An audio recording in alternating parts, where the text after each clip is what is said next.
everyone, welcome back to my channel.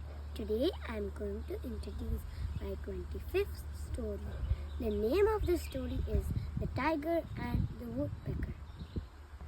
Once upon a time, there was a tiger who got an injury by a bone getting stuck in its throat.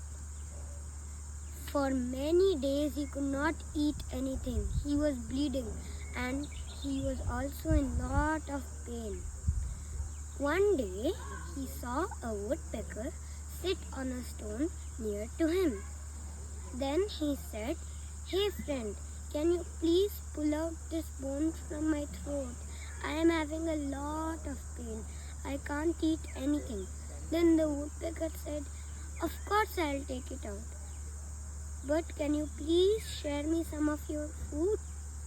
The tiger was glad to share him some food. Then the tiger opened its mouth wide open and the woodpecker put its beak inside the tiger's mouth and pulled out the bone. Then the tiger was very happy and shared the woodpecker some food. The end.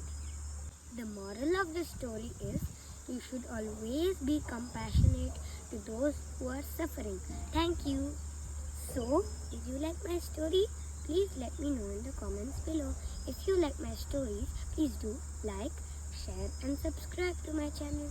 Bye.